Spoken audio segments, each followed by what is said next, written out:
Hello, everybody. Dayron here with Anniverse Now. So I just watched an amazing film slash documentary. It's called Inside the Mind of a Cat. It's on Netflix. It was great. It gave me a better understanding of cats. I highly recommend if you're an avid animal lover, just a cat lover, someone that wants to know more about cats. It's a great place to start.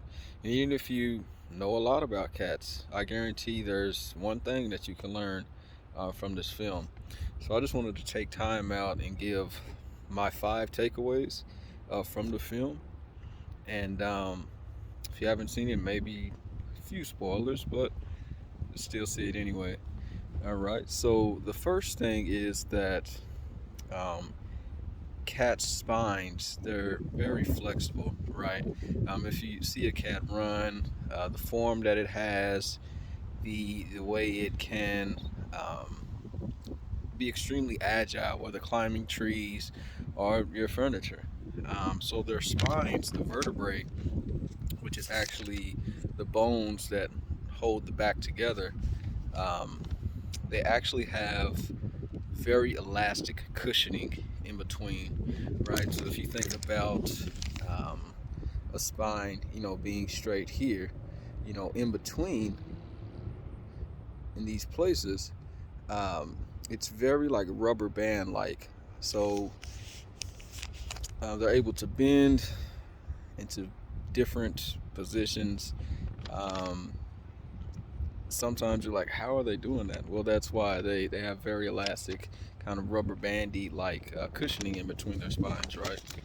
Um, the second thing, which was interesting, was uh, it brought up a point about not approaching or petting a cat from above. So if you think about it, cats, they are predators. They hunt, whether small mice, smaller animals, things of that nature.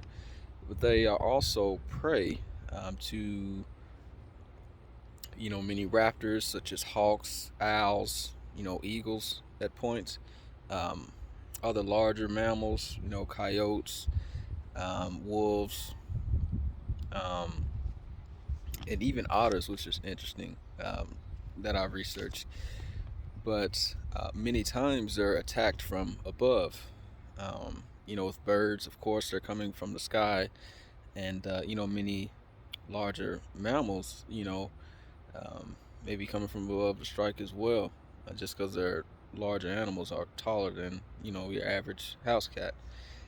So this is very threatening to them. So I've saw people, and maybe you'll have as well, that go up to pet a nice cuddly cat, um, and the cat reacts in a way, such as biting, scratching, or sometimes run or fleeing. This is a survival instinct that they have. It's nothing personal. It's more of a keep themselves alive. Um, and many cats may not have this instinct, but many more do. Um, Another thing was that their shoulder blade, um, which is the bones on their back, um, the shoulder blades are actually connected to muscle, right? So this allows, once again, a lot more flexibility in fitting into tight spaces. If they have to, get to food or go through obstacles to get a hunt for what they do, then they have to, like I said, fit into many tight spaces. They are like ambush animals, so they're used to kind of hiding out for their prey. So I thought this was very interesting because many other animals, their anatomy, their body structure isn't like this. So it kind of really brought out the uniqueness that I saw with cats. So I thought that was very interesting within itself. Um,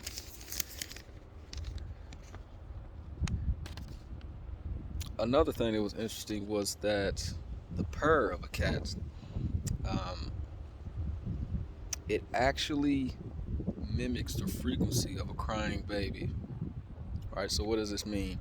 So many people that hear a crying baby, it's like, oh no, the baby, what's wrong? What's the matter? How can I help you?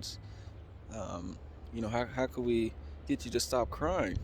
Right? So cats have evolved for their purr sound to mimic this, right? So if you're petting a cat, or if a cat kind of approaches you and rubs against your leg, you may hear a purr.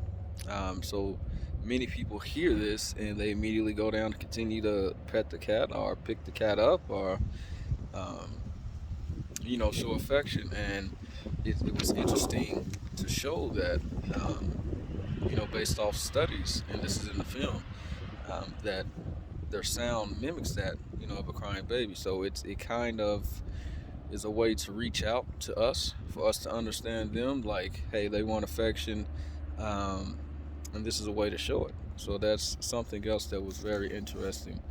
Um, and then lastly, cats are empaths, meaning that, like many other pets or animals, they feel emotions very strongly. So, um,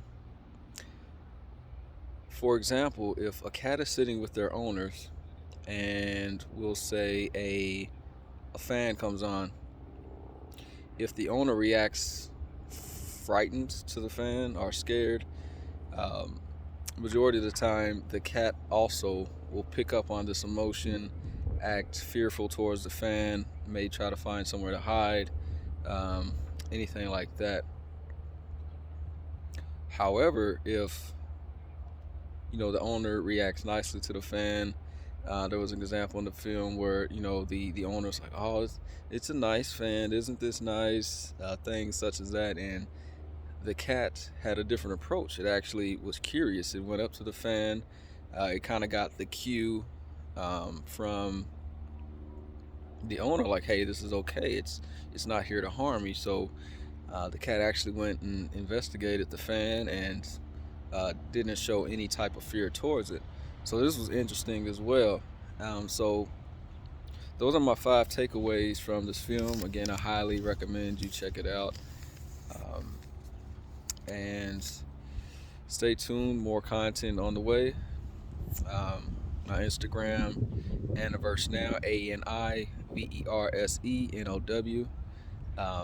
Check me out on YouTube, Aniverse Now Enterprises. Subscribe, like to the channel, and Facebook, DOC Shavers, SHAVERS.